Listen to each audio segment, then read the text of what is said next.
Welcome to the Fifth Dimensional Academy of Higher Consciousness. I'm broadcasting from Stockholm, Sweden.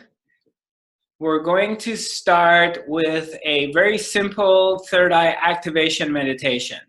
Now, in order to get the meditation really working, we're going to bring energy and light from our forehead. We're going to imagine that we're breathing from this point, and we're going to bring the light into to the center of our brain, to our pineal gland. So the way we're going to be doing it, for those of you who haven't done it with me before, is imagine that there's a tunnel here. So we're breathing the air in all the way to the center. So that's a pipe going all the way inside. So you're breathing in. As you breathe in, the air goes inside from here to the center. And as you breathe out, the air goes up and it hits the top of the skull, and the air falls down. Nothing comes out. So you breathe in, air goes in to the center, and you breathe out, the air goes up, and it hits the ceiling of the skull, and the air falls down. As air falls down, so that's on your breathing out. You're breathing in, you're breathing out. It falls down. You imagine that your brain, your head is cooling off, and you imagine a feeling of the minty feeling. So we breathe in through this tunnel. The air goes straight to the center of the brain, and we breathe out, the air goes up. So there's a tunnel that the air goes in, and then the air goes through this other tunnel up, hits the top part of the skull, and the air falls down. Now, something weird happened, Shishi. I don't know. You still have me on the screen? So, I don't know what happened. Is somebody sharing? What happened, Shishi? Do you know what's going on? Fix it. Yeah. So something happened and somebody is on my screen. Okay.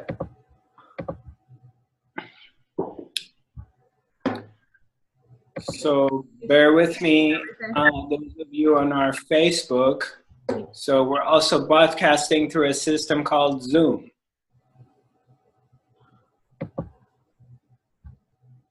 So, okay. I have it so no one can share their screen. Okay. Only host can share. Okay. So that should work. Are you okay now? Okay, it's working. Great. Okay. Fantastic. Okay, so let's do this again. We're gonna take a deep breath and relax and bring our attention to the third eye. And as we breathe in, the air goes straight. And you can imagine it's going through a pipe to a tunnel all the way to the center of the brain.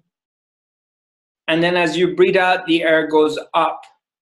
It goes up, hits the interior part of the skull, and the air falls down. The air does not come out. It falls down and it cools off your brain. So you're imagining the whole thing. So let's try it. Breathe in and breathe out. Breathe in and breathe out.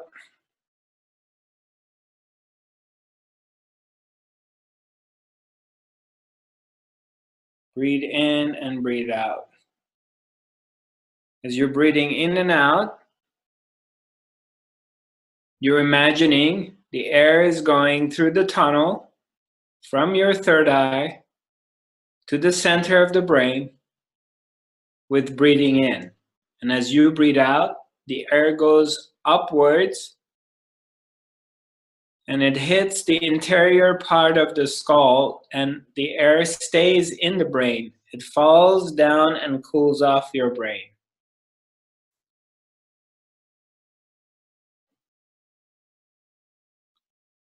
And you're simply keeping your attention on your third eye by breathing in and out from the third eye.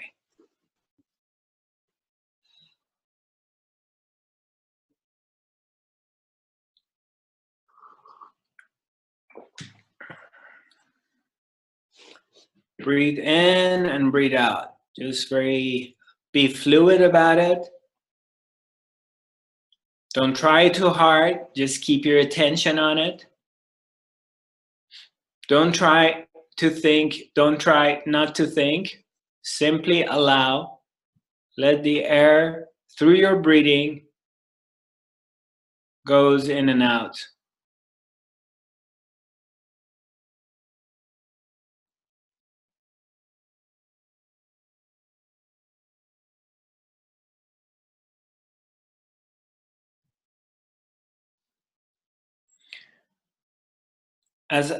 As this breathing is continuing, you may feel some sort of sensation on your top of the skull around this area. You may hear some cracks. You may hear some sort of sensation within your head, and that's normal.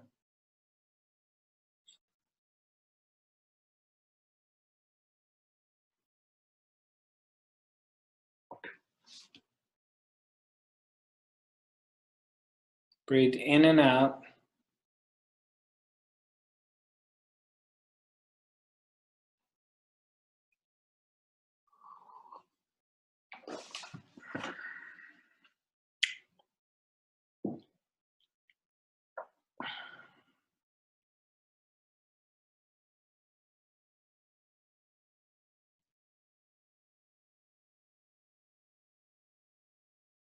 And as you're breathing in and out, just know that all is well and everything is in good hands, and there's nothing to worry about.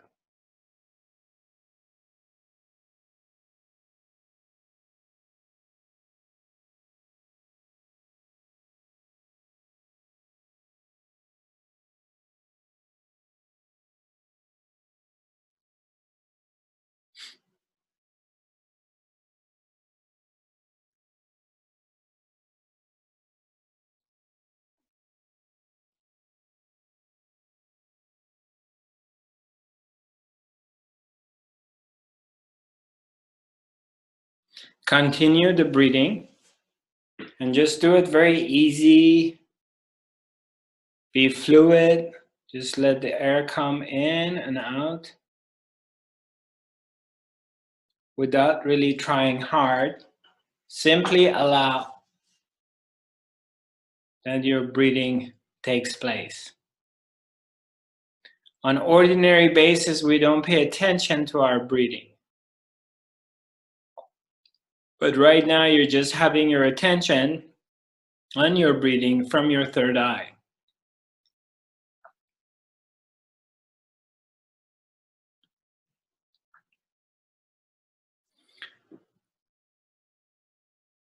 And as you have your attention on one point and you're breathing in and out, you also may observe that there are no thoughts, and thoughts disappear. Since you are attentive to one-pointedness within your mind, it's hard to really see any thoughts happening. Thoughts do not appear.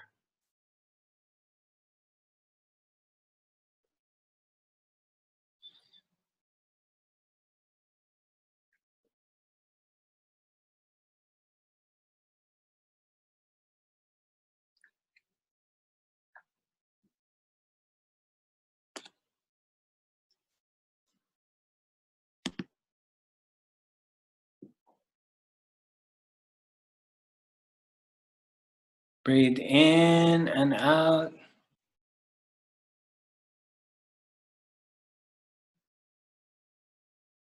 Just relax into yourself. Just know that all is well. Everything is taken care of. There's nothing to worry about. Everything's exactly where it needs to be. You do not need to concern yourself with the affairs of the world. You're simply bringing your attention to one point, and that's your third eye. And you're breathing in and out into it.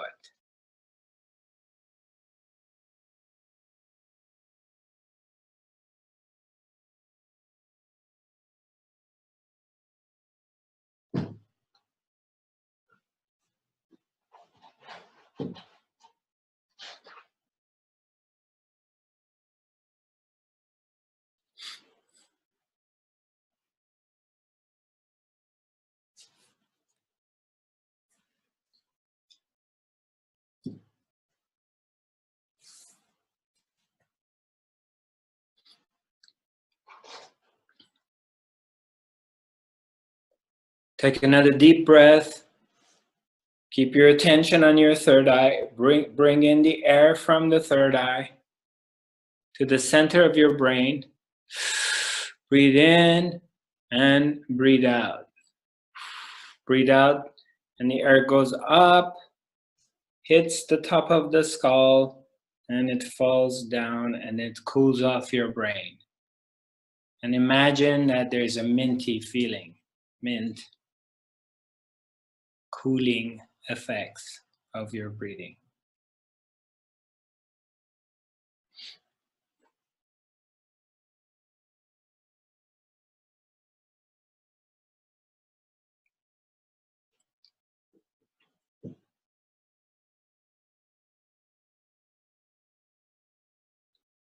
Now slowly, slowly come back. Come back here again.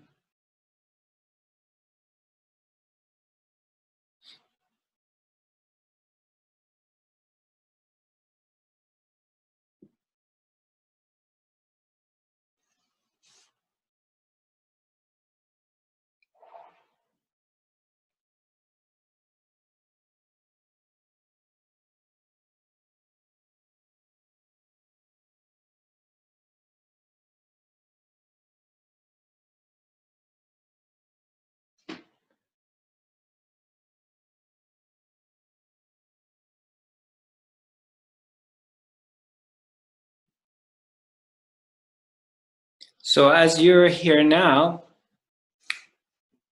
we're going to be doing an exercise. And that is that you're simply mindful and observing any thoughts passing through your mind. You want to look and just see for yourself what is passing through. As you're looking inside, just see what kind of thoughts passing through.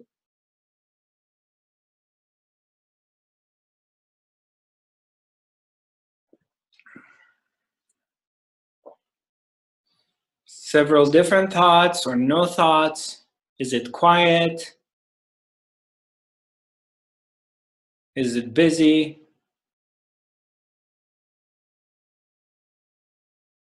And now you can do the same thing by observing to see what kind of emotion is you're feeling. What do you feel right now? See what kind of emotion is passing through your body, your psyche.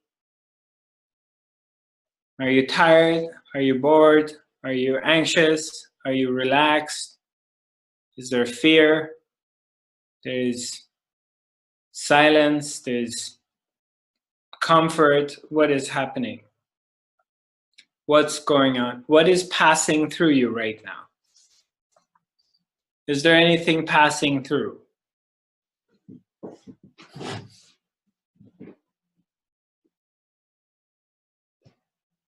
And you're simply watching what's going on. You're simply being aware. You're simply being attentive. Attentiveness. That is meditation.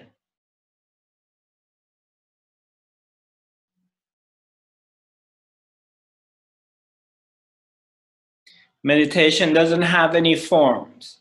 Meditation doesn't have any looks. Meditation is simply being awake and aware and being attentive into this very moment, and whatever this moment is. It could be pleasant, it could be unpleasant. And you're simply aware and awake and available to this. And that is meditation.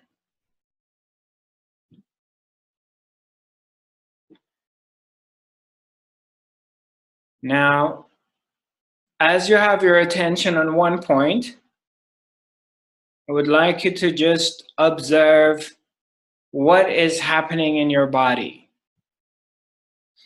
How does your body feel? Do you have any pain? Are you comfortable?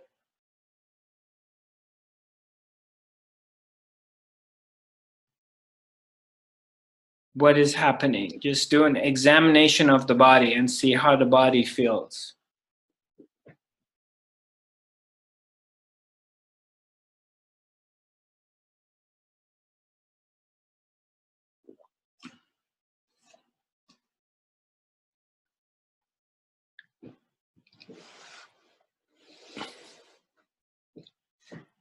Okay, now as you did all the three, I would like you to bring your attention inwards to that part of you that was doing the watching. Bring your attention inwards to the watcher, not what you've been watching. You've been watching your thoughts, you've been observing your feelings, you've been attentive to your body. So far your attention's been on the objects outside. Now I want you to bring your attention on the observer. Bring your attention on that part of yourself that is observing, not what is being observed. You have demonstrated the ability that you can observe your thoughts, you can observe your emotions, be aware of what is going on, and you certainly know what is happening in your body. Now I want you to bring your attention on that part of you that has the ability to watch, the watcher, the observer, but not what it's observing.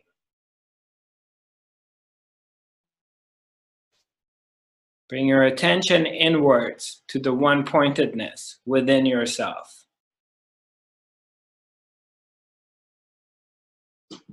Simply bring your attention to that part of you who is able to observe and to know, but not the content. Not what is going on in your head, not what you're thinking, not what you're feeling.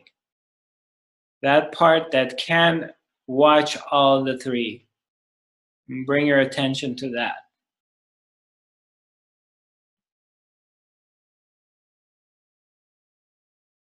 And keep your attention there.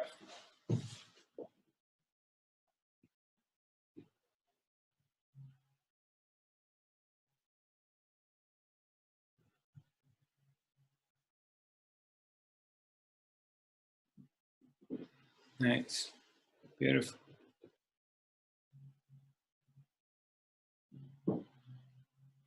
So much of our attention goes on our thoughts, positive thinking, negative thinking, positive visualization, positive affirmation, or negative affirmation.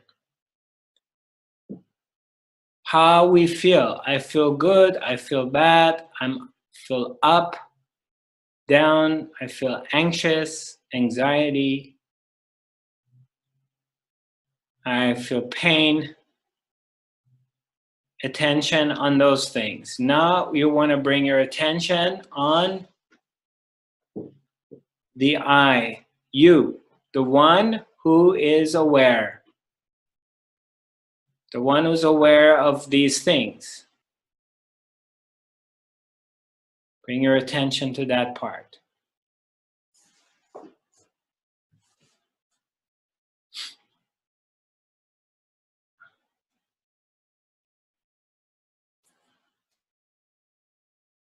Okay.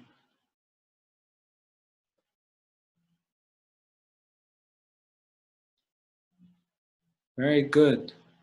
Now slowly, slowly come back. Come back here.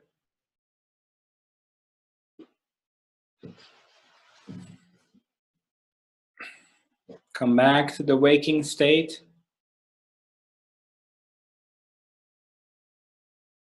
And as you're coming back to the waking state,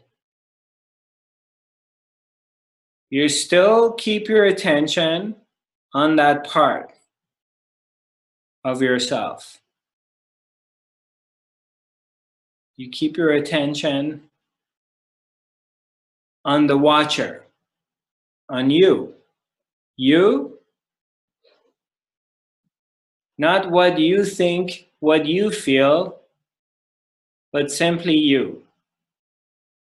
Bring your attention on yourself. And keep it in that way. Keep it on yourself.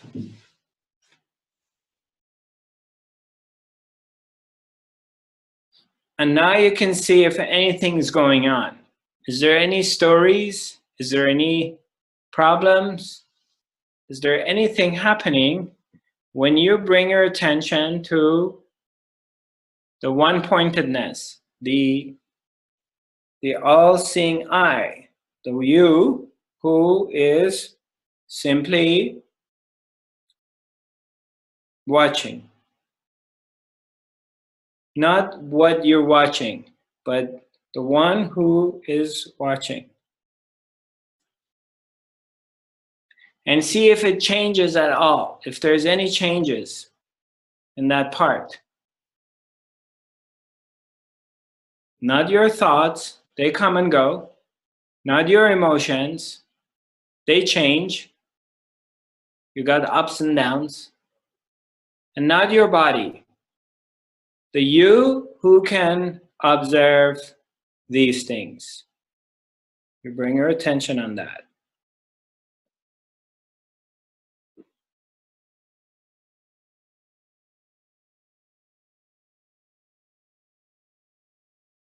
Very good. Now you simply can come back to this state. Now I'm going to unmute everyone to see if anybody has anything to say.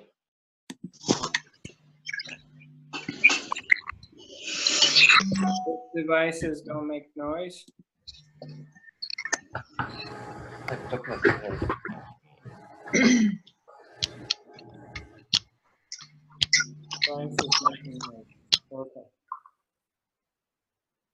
So does anyone have any questions? You can raise your hand or you can write in the chat box. Okay, Eva, I'm going to unmute you. Fifth dimension, right? Okay. I didn't hear the first part. Can you repeat yourself, please? How do you view the arising of fifth dimension in the close future? Well, we're moving into fifth dimension. That's the direction we're going.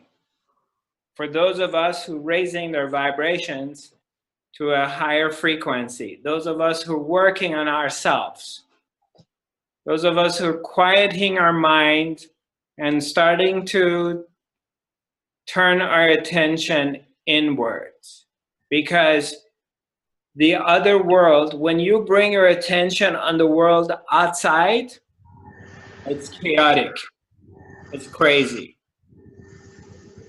And every day some new lies are being discovered, whether it's in our medical industry, whether it's in politics, whether it's in economy, and you discover some people you trusted are lying, or they're not walking their talk. You see all kinds of craziness happening. You see there's fires, hurricanes, natural disasters, earth temperature is warming. You see the kind of things happening. All kinds of craziness is going on outside. So it forces you to look within. It forces you to meditate. Because the only time you find comfort and stability, silence, stillness, and love is when your attention goes within and you go into meditation. And then everything becomes quiet and calm. So in a way, you can take the outside world craziness as a blessing, because it's forcing those of us who are seekers, who are lovers of love, who are interested in awakening. It forces us to go inside, to pay attention in the inner world.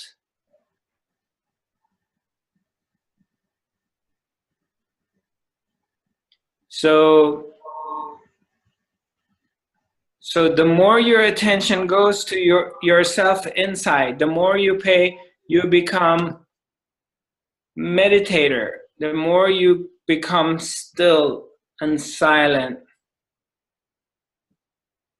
You work yourself in that direction, the higher becomes your vibrations. You start to vibrate in a higher frequency, especially with the right teaching, right guru, right teacher, right guidance.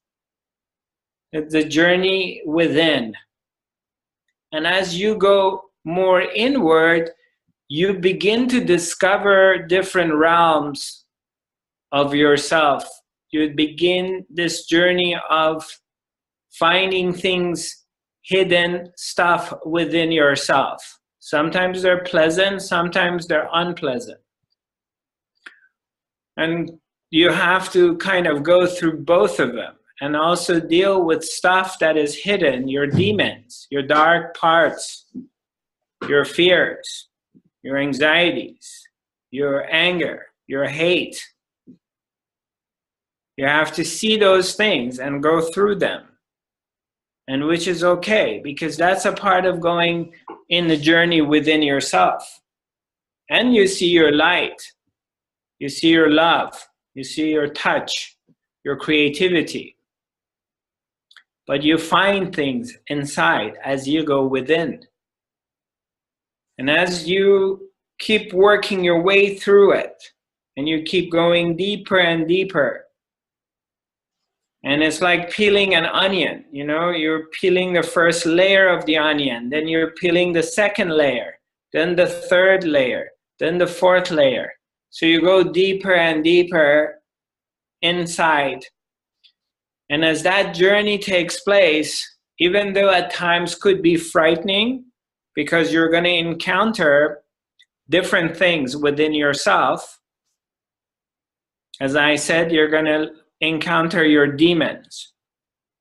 And as you're going through your insecurities, your fears, your abandonment issues, lack of self-love, trust, abuse that you've gone through or abuse that you have done to other people, manipulation that you've been manipulated or you manipulate other people and other things to get what you want. So you're going to this self-awareness journey. This self-awareness process has activated. So the journey within has begun. And the deeper you go, besides the things that rise, good or bad, that you're seeing within yourself, you also discover an inner silence, an inner peace that you have not experienced before.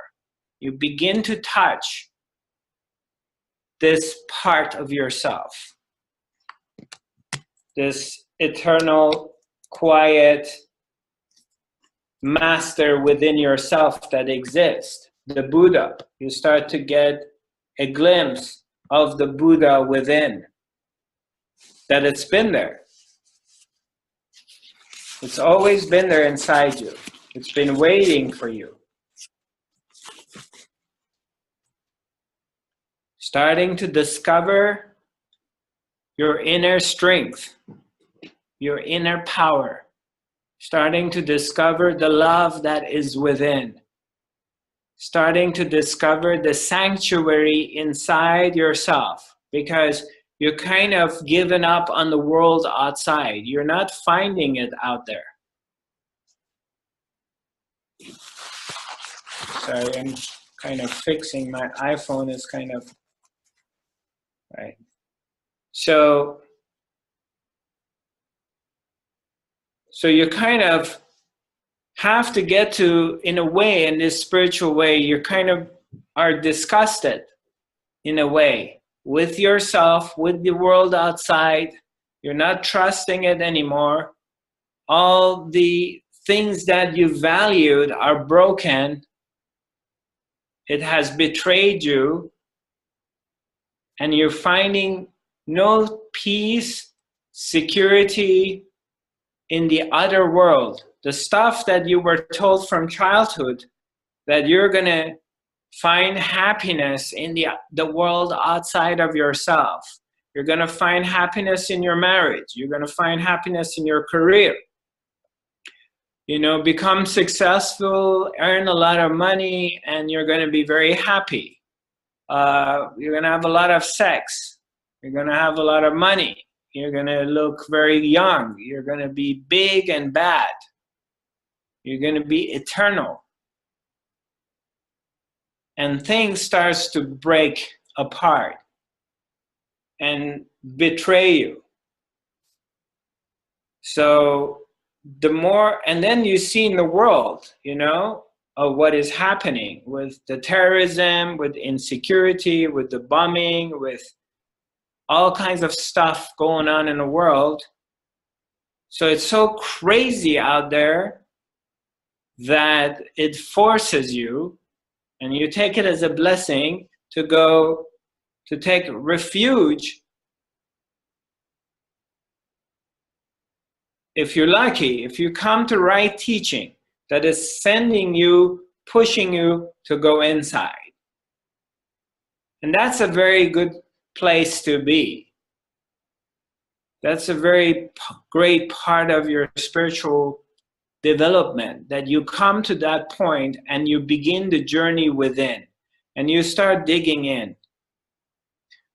And as you're digging in and going deeper and deeper and deeper, even though all kinds of demons and stuff like that will come, they have to surface, you have to go through it. But then you're also finding the alignment within yourself. You know, before you were like this, and now you're starting to feel the alignment. And as you're finding the alignment, things start to become quiet, mellow. You become centered, confident, collected. You're not so reactive to things. You don't buy the outside world. You don't invest in it so much. You don't take it for face value. You're kind of wisening. You become wise by getting centered. And then you see the quality of your life changes. Things start to change. As you're changing, as you're becoming more quiet and calm and collected, the quality of your life changes.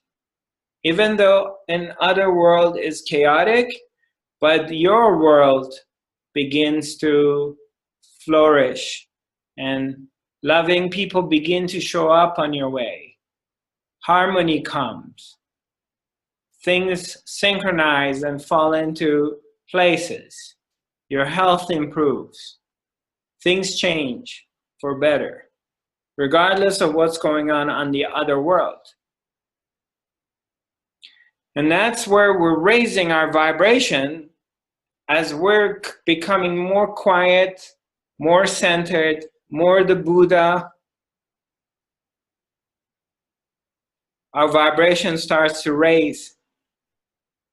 We're raising our vibrations to a higher frequency. We're raising our vibrations to fifth dimensional vibrational frequency.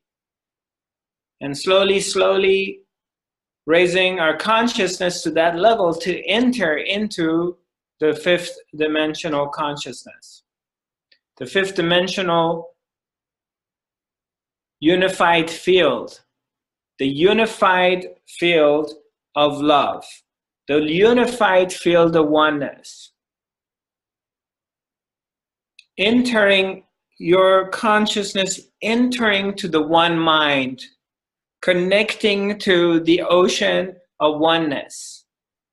And in that connecting to the ocean of oneness, the individual separate person has to dissolve, must disappear. Because as you connecting into the ocean of oneness, you dissolve into the oneness. So then there is no you. It's the one. Your body, your presence, your life story remains the same. It's not like you disappear overnight. But you get access to the one mind, to the ocean of consciousness of fifth dimension. And as you get access to it, communication begin to happen. It's like you get your passcode to internet. So now you can connect to the internet and surf the net.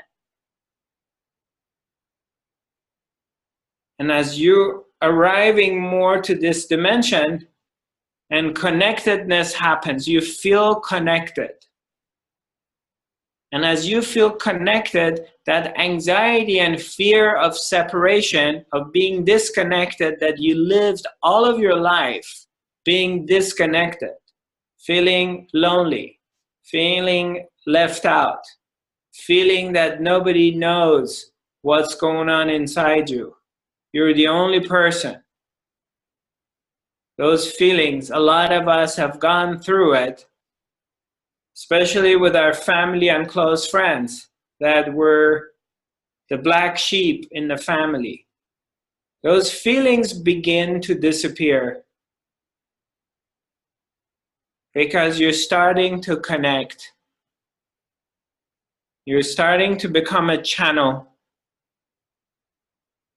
You're getting messages. It's opening up to the one mind. And there are other beings starting to send messages. You're getting messages from other beings. You're sending messages. Your telepathic antenna starting to open up, and you can communicate in ways that you've never imagined or you heard before, but you have never been able to do it. There were words to you. There were stuff you read, stuff maybe you repeated like a parrot because you heard it, but it wasn't your direct experience up to now. And now slowly it becomes your direct experience of complete communication through the ocean of oneness with all beings. And in that, the feeling, the notion of separation begin to disappear. And in that disappearance of the notion of separation and dissolving into the oneness, the fear that we live with, the anxiety that we have been living with for years and years, all of our lives, disappears.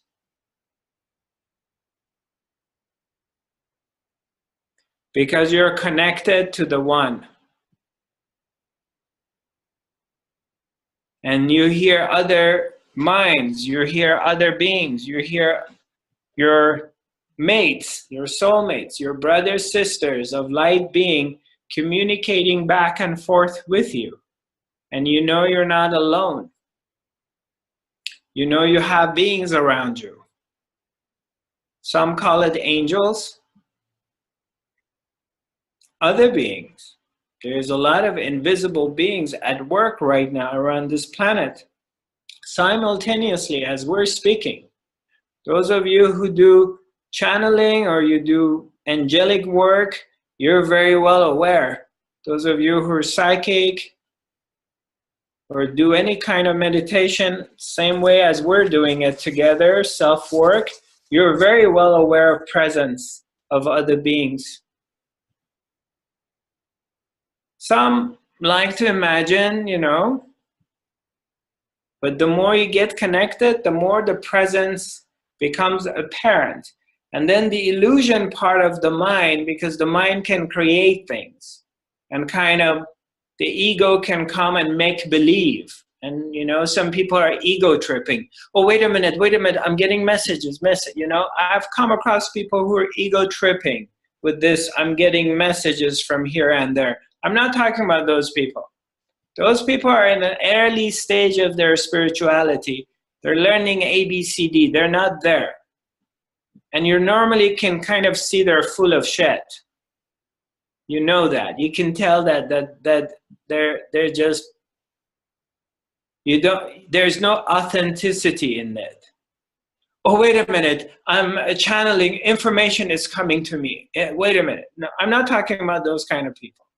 I'm talking about authentic people who are in communication with other beings that are not visible and are in authentic communication with other human beings telepathically.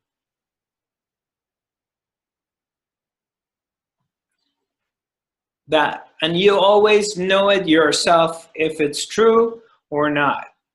Because this is subtle. It's very subtle, but you start to begin to experience it and feel it.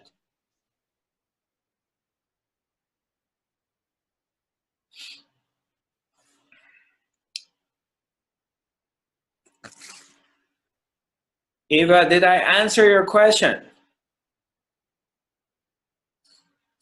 Is there anybody else has a question that I can, in regards to what we're talking about? Let me see, there's a question here in the chat box. See what we got. No, I don't see anything. Rosalie, how come you're quiet? Normally by now you write 5 questions to me. What happened to you? Something's wrong with your hands? Well, Huh? doesn't help if it's something wrong with my hand. My mouth is here. I'm not quite. I'm just listening. Okay. Oh, I didn't know you can do that. You listen? Oh, Yeah? it's a new Okay. experience for you too. Happy to hear that. I'm impressed.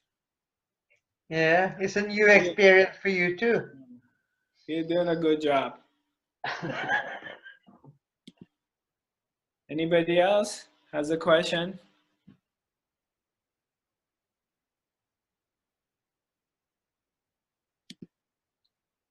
Hi, Reza. Hi, Zarathustra. Since you are talking about the thoughts and the mechanism of thought, maybe it would be good if you can elaborate a little bit on the quality of thought. I mean, good thought. Okay. Let me explain my question. I got. Okay, go ahead. Well, when I read books from different spiritual teachers, they mainly say that thoughts are filters for reality. We see the world not as it is, but as we are. Also, I think that you have mentioned in your book, when I was reading, you have mentioned that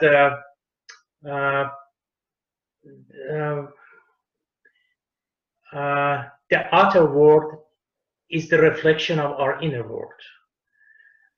On the other hand, again, you say that in the same book that the thoughts are weightless, and unless we pick them up, which it is a very true statement. So I think that's why the emphasis on meditation is about silence and stillness of mind. Okay. Yes. However, in our day-to-day life, thoughts come and go, sometimes over and over. That becomes our habits. So it is important that to identify them and release them. We know that we cannot stop thinking. It should come, but we can definitely give them good direction. And I think that that's because of this, the main teaching of Zoroaster, the all-time prophet, was based on good thoughts, good word, and good deed. So that's a very old-time teaching. So I hope that we can get to the point that we won't be the victim of thoughts. But until that time, how do you explain on teaching of that good thoughts by Zoroaster that they can prevent intoxication and poisoning of thoughts in a day-to-day life? Did I explain my question? Yeah, I mean, I think I get it. But are you referring to just basically, let me clear this part so I don't misunderstand you. Are you just referring to Prophet Zoroaster talking about righteous thoughts, correct? About good thought, that's right. Because right. What he said, that good thought, good words, good deeds are the main aspects of spirituality. Okay, cool. In the universe, okay. Yes, I get it.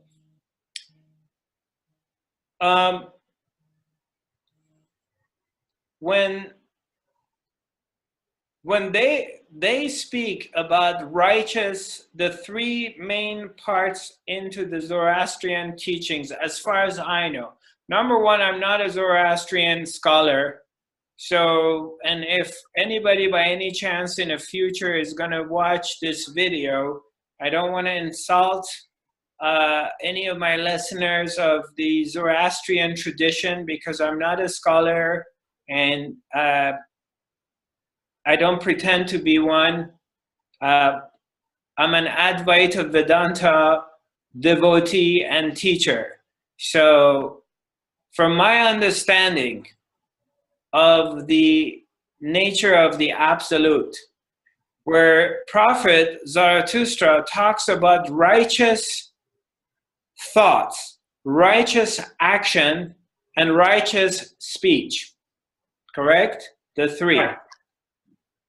There is no way you can have righteous thoughts and righteous action in your life and righteous speech unless you have arrived into a silent mind.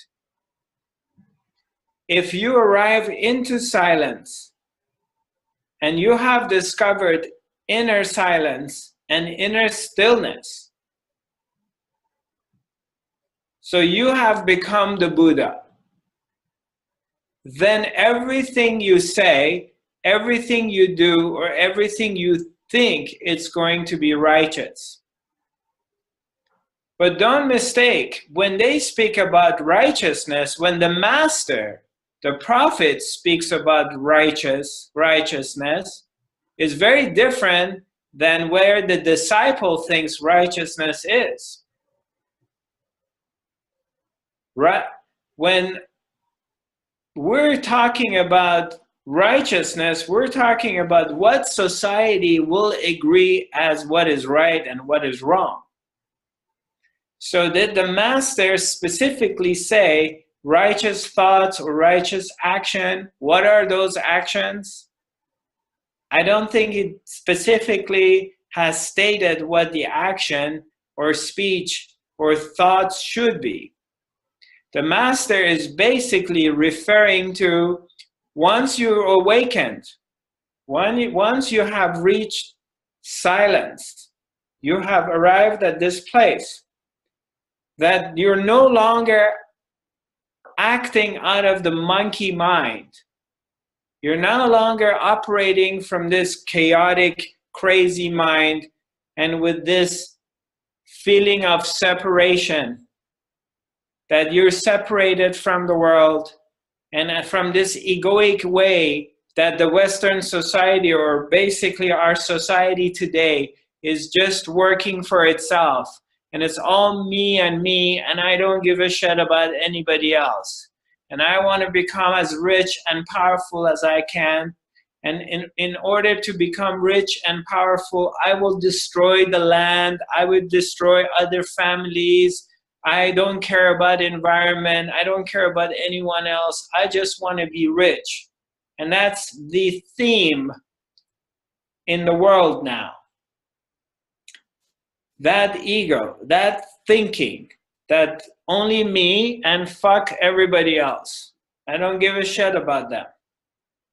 And that's an indication of a chaotic mind, a mind that doesn't understand silence, a mind that hasn't collapsed into the heart and into the love and oneness. Okay? So when the prophet talks about righteous thoughts, to my understanding, he's referring to that mind. That mind that it's all me, and forget about everybody else. As long as I get what I want, I don't give a damn about anyone else. To the point that when we arrive in inner silence, inner stillness, we arrive to the heart of awareness. We come to this place and we begin to feel connected to everything. We begin to see that the environment is us. We begin to see that other nations are a part of us. Their welfare is the welfare of me. Their security is the security of myself, my neighbor, my community, where I live. Everybody is a part of myself. If I love and care for myself, then I have love and care for everything and everyone, including the animal kingdom and vegetable kingdom. So now I'm operating from the heart of awareness. And it's not only me, because I'm connected to everything. Now, when I arrive at that place, then what I think and what I say and what I do is coming from pure intuition. It's coming from a very silent and still place.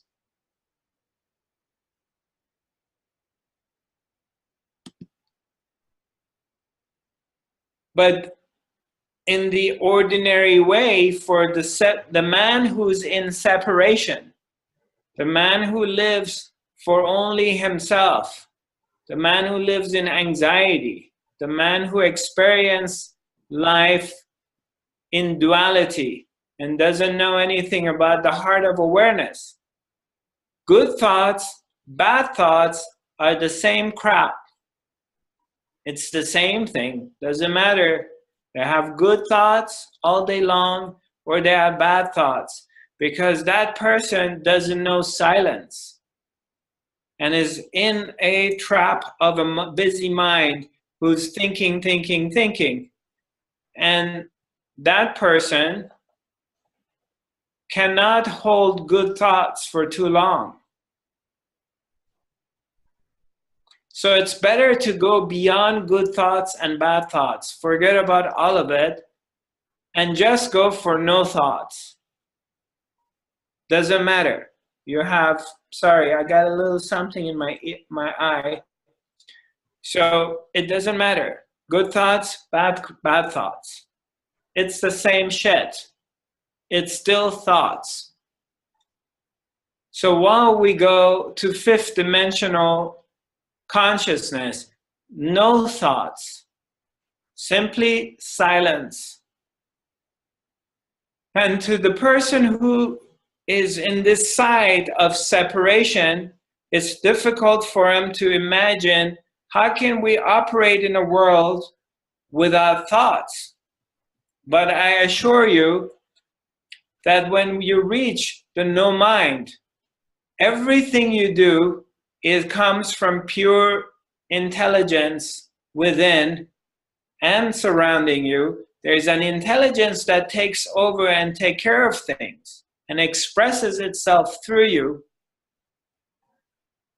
And the mind comes and says, well, what about me? I'm going to take care of everything. I have to be thinking of things. I have to know. I need to know what's going to happen to my finances. I need to know what's going to happen to my family. I need to know. There's this thought of I need to know because I am in control. And that I thought is imaginary. It's an imagination. It doesn't exist. It's never existed. It's only a simple imagination that I am someone separated from the source, separated from everything, and I'm capable of doing my own thing, manifesting my own thing, do my own thinking, and be in charge of my own life. But that I doesn't exist, except illusion. It's an illusion. And it's the source of all the misery that we're going through. All the suffering is happening because of that I. So when we reach silence and we work on silence, like what we're all doing, is to bypass that I and coming to this place of pure stillness and silence, which brings you into the heart. And then you will see for yourself that this intelligence of the heart, how it takes care of everything, how it connects to everything, how it cares about everything. And it does things much, much better than this I guy, this person here, imaginary person who thinks is in control and does things from fear and anxiety and separation and messes things up all the time. This other place is way more supreme and knows everything. So as we're doing our work, as we're going beyond the thinking mind, imaginary person that we think we are, we're diving into this place. The calmness, the quietness, the soothing effect, the collected, we're feeling collected, takes over. And we start to see the magic. We start to see how mysteriously everything in our lives come and synchronizes, or how mysteriously things fall apart. When I'm talking about this, that doesn't mean that everything is going to go my way. We're not talking about creating a system so I can manipulate. This is what the average spiritual seeker wants to do, to get to some sort of awareness and consciousness so we can manipulate things to go our way. This is what we all aim at. But I'm talking about going beyond that. That's still the ego. And we use spirituality to get to that point. How can I make things to go my way? How can I become powerful so he loves me, so she loves me, so I can manifest things? You can look around in our spirituality today. The whole idea of I become spiritual enough so I can manifest things is coming from this Western materialistic mentality, to materialize and to manifest things so I get what I want. And that's completely opposite from the path of the Sufi. The Sufi, the sannyasin, is the one who has renounced the world. The one who tries to manifest things is the one that is very much attached to the world, under the false pretense of being spiritual. The spiritual being is free. The one who's trying to manifest this and that is completely trapped and is not even aware of it. It's completely asleep because it's seeking and desiring material. And there's nothing wrong with having materials, but it's deeply desiring and having these attachments to getting things. And it thinks is, he or she thinks is very spiritual, which is absolutely the opposite. There is no difference between that person and Donald Trump. They're both trying to get things and manipulate things so they can go their way. One is dressed in white and and acting like is an angel or is highly evolved, but tries to get to the same material stuff. And the other one is dressed up the way Trump is dressed up. At least he's real. He's not fake. And that's the trap of the mind. And you have to be very careful you don't fall into that trap. That's the trap of the ego, because it will sneak in on you in all different ways. But you have to go beyond all of it. You have to go beyond all thoughts, all manifestation of trying to get anywhere, to get to anything. Simply coming to this place of nothing. You are simply here. There is nowhere to go and there is nothing to get. And you're in this place. And in that place, everything you need will come to you. And that's the righteous thoughts and the righteous action and the righteous speech. Because the master has come into silence. And everything comes for the master. Enlightened beings are needless. I'm not saying their body doesn't need food. They need air or water. But they're desireless. Yet they have everything they need. Because there is the force of intelligence which has surrounded them that is providing everything that they need. So there is no need to try to manifest anything.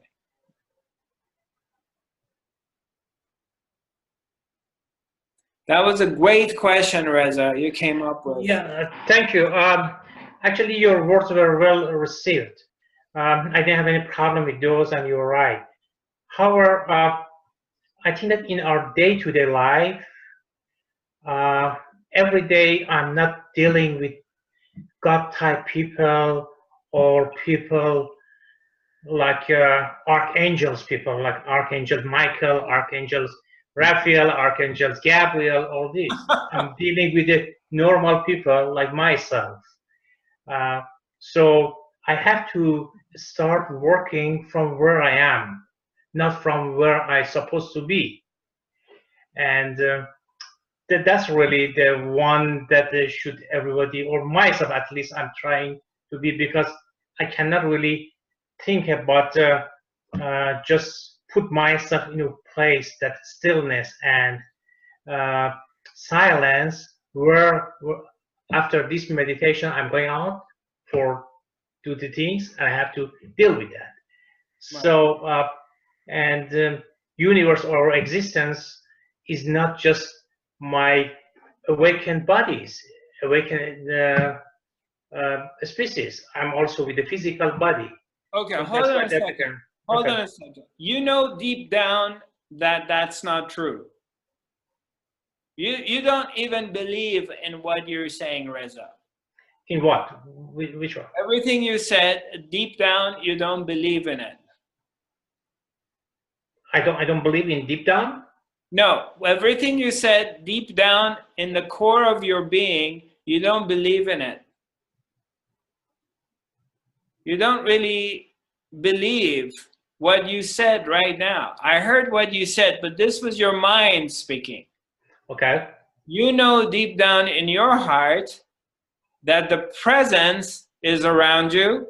Okay. You know deep down that the source, the power, God, existence is taking care and has taken care of you. Yeah. You mentioned about the watcher. Well, it repeatedly shows its presence to you. You know that because you are a holy man. You're a godly man. Yeah. You know that. Right. So what you say, I don't totally agree with. Once you learn meditation, let me ask you a question. Since our encounter and since you've been participating in these webinars, has anything changed in the quality of your life? Do you feel more calm? Well, I can't say that one because improvement is something gradually happens. So we can say that from week to week that what happened to me. But when you establish yourself in a point, and then you look at your life after a while, then you say, yes, I have moved from point A to B. But it's not something that on every minute or every second I want just to Absolutely. get the status of that. If you think that by coming to awareness, by coming to the But I know that just I'm on the right direction. by coming to the heart of awareness, that doesn't mean that every moment of life it's going to be peaches and cream. Right. Do you think that every moment of my life, with everything I do, everyone I deal with, all the plannings we do, all the countries we have to go to, all the places we have to rent, all the arrangements, my organizers, my staff, the people I work with, do you think every moment of it is peaches and cream? And it's all lovey-dovey and everything is just very mellow and everything just comes and happens and there's no tension? Of course not. No, there's not, because we're operating in the world. You think I don't get cheated over money? Of course. Or you think I don't lose money in my investments on going somewhere, doing something, I make mistakes or I make bad decisions and we lose time, money, effort, all kinds of things, connections, people get upset, all kinds of things happen. That is a part of the lila. That is a part of this dimension. We operate in the world of duality.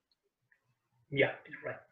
But we can operate in the world of duality from the heart, from centeredness, from a non-reactive place, not reacting to things childishly. And our reaction could be conscious. So we react to something consciously, not out of fear, anxiety, and out of someone who's completely unconscious by reacting. As soon as we get some bad news, I pick up the phone and start cussing and swearing. That you get the bad news and you sit with it. You feel it, you meditate with it. Somebody insults you and tells you something somewhere, and you don't react to it right away. You just sit with it. That's the quality that takes place, that you become calm and collected. And you're not so fiery and jumpy in reacting to things.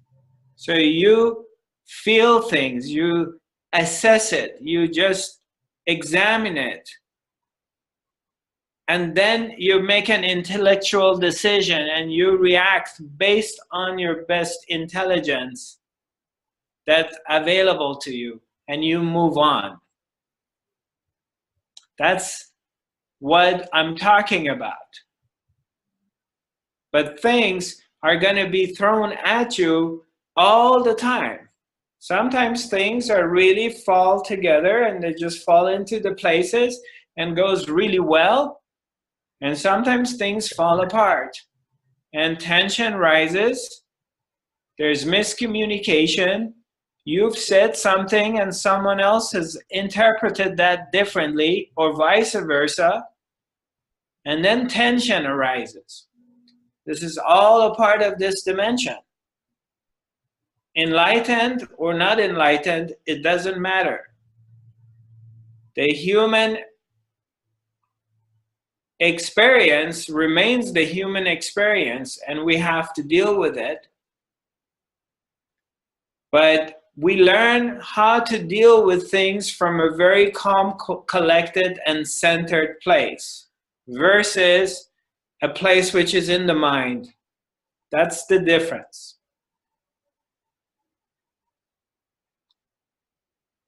But I'm glad you brought this up. So what you do is you take your meditation, you take the teachings that you've learned into the field, and the field is life, everyday life. If we doing the work we do and we just keep it in our home, in our room, then this work is meaningless. It doesn't mean anything. We have to take our teaching and what we learned from our teachers into the world and practice it in daily life.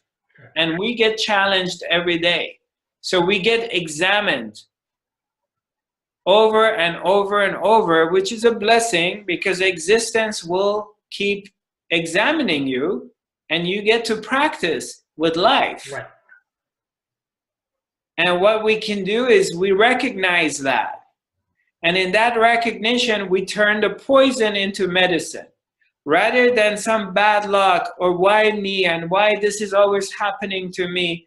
And that you use that opportunity as a blessing to practice what you've learned.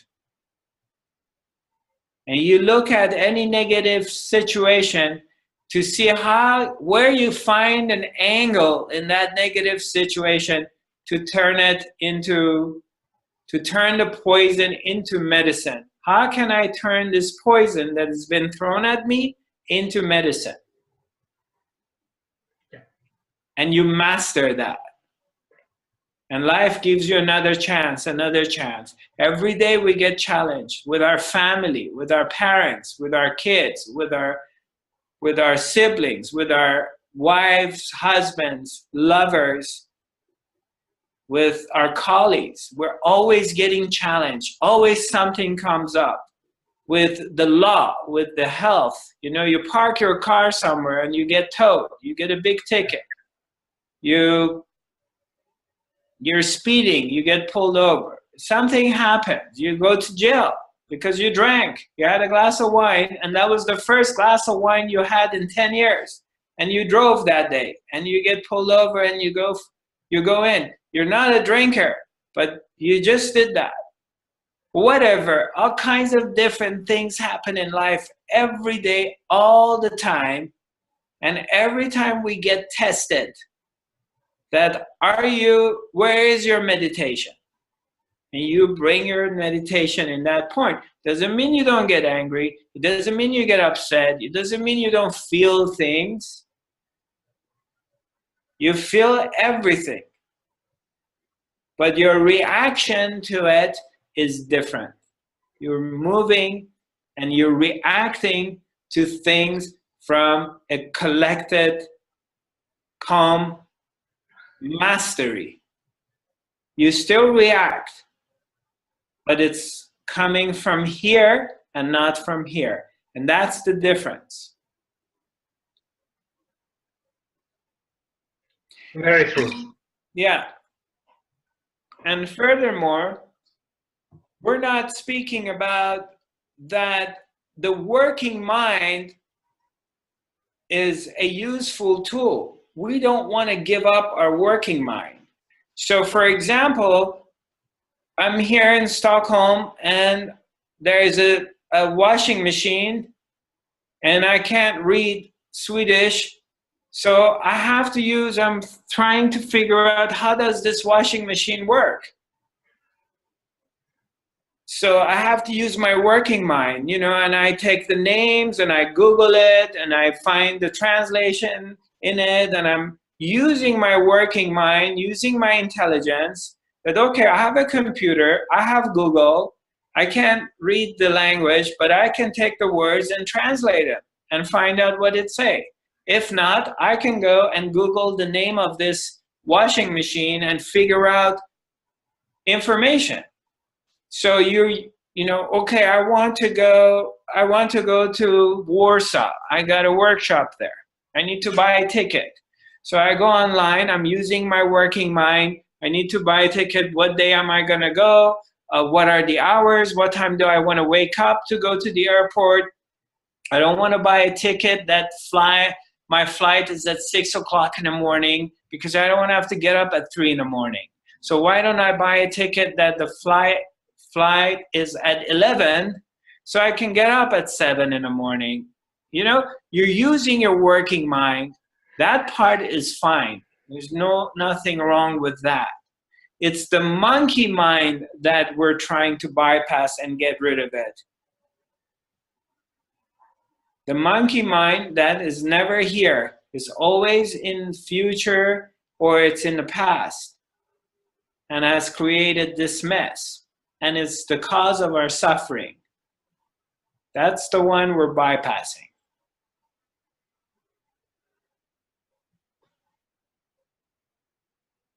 Thank you. Thank you for bringing this up. I appreciate that. Was a wonderful question and comment.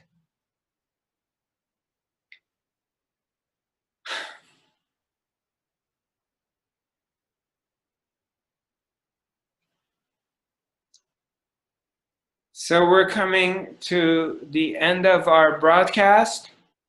Once again, I'd like to thank you all for joining me. Our next academy is, let's see, Ms. Shishi, our next academy. You tell me. How about Thursday? Let me see, next following Thursday. Do you have a calendar in front of you? Yes.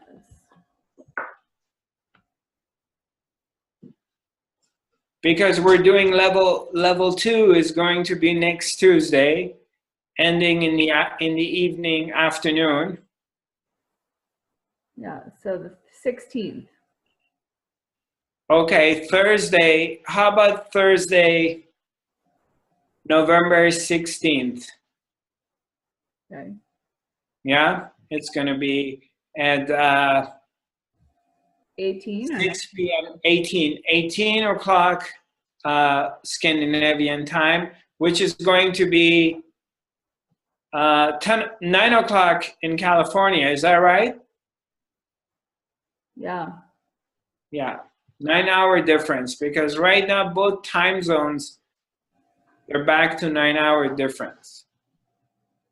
So next academy date is going to be November 16th. Start time is 6 p.m. or 18 Scandinavian time to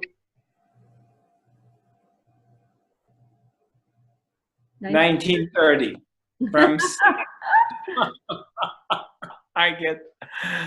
From 6 p.m. to 7:30 p.m., which is 9 in the morning California to 10:30. Tomorrow evening, I'm having a shamanic group healing event in Stockholm, and the address is posted on my website as well as my Facebook page. And Thursday evening, we're having a dance party, and I will be DJing this dance party. It's a free event to all. And by the way, we had to change the address. So the new address is posted. You got the address, right, Shishi? I just got it this morning. I haven't posted it yet. Okay. So if you don't mind, make a flyer for it and you post it.